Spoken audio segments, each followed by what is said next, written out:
Hi, everyone. So, in doing the research for this assignment, it became really clear to me that in order to understand why Ronald Reagan's rhetoric in his Tear Down the Wall speech was so effective in motivating the people to require changes, you really kind of have to understand what the German people had endured up to that moment that the speech was given.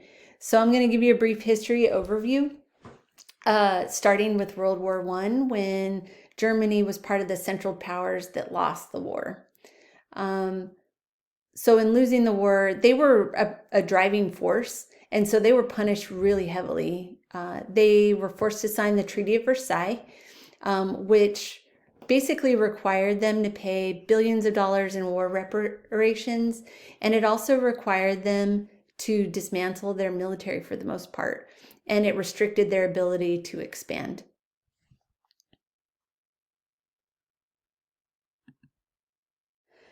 So, following World War I, Germany's in a pretty weakened state. Their democratic government is failing, the economy is failing, prices are high, people are losing their jobs, everybody's struggling to live.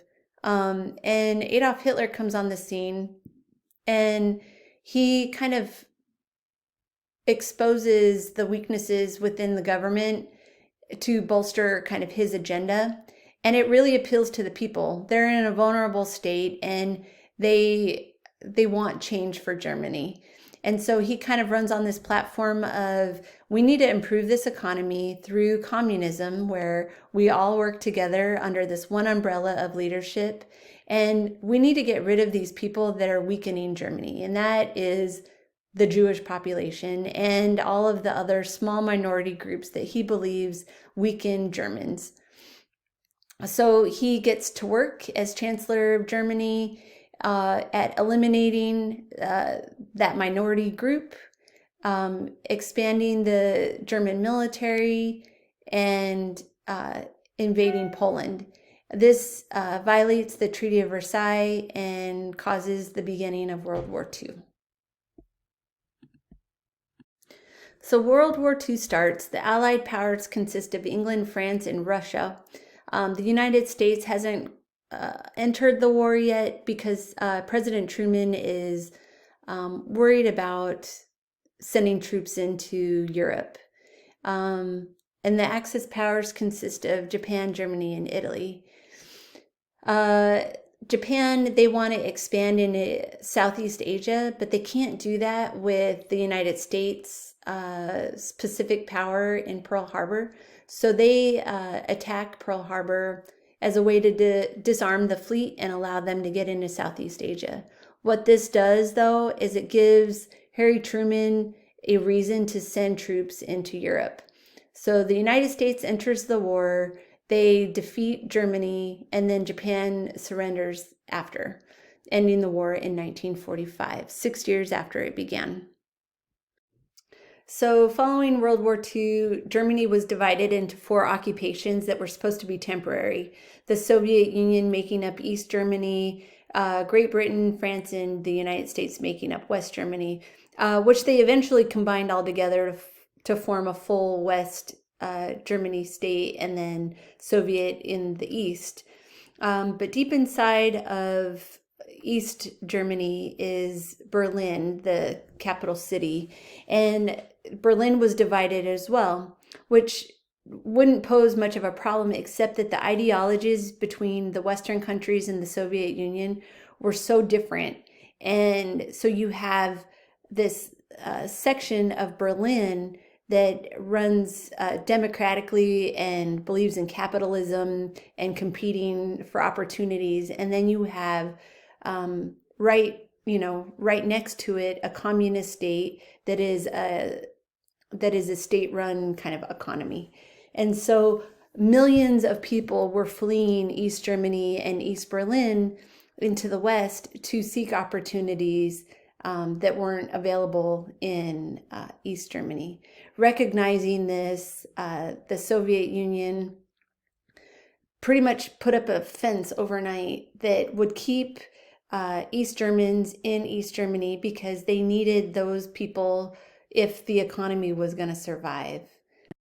So overnight, the Soviet Union, they basically built a fence that encircled all of West Berlin. And, the propaganda piece that was given to East Berliners was that this was the way of keeping West Berliners out of East Berlin. But really, what it did is it kept the workforce in East Berlin, which was needed. The problem with that is it divided families overnight, and it made it really difficult for anybody to travel from one side to the other. This also marks the beginning of the Cold War between the United States and the Soviet Union that lasted almost 3 decades. So here's a picture of the Berlin Wall when it was first kind of erected. It was just kind of a bunch of barbed wire that separated east and west. And then it slowly, over time, got more and more fortified to the point where there were firing towers used to shoot.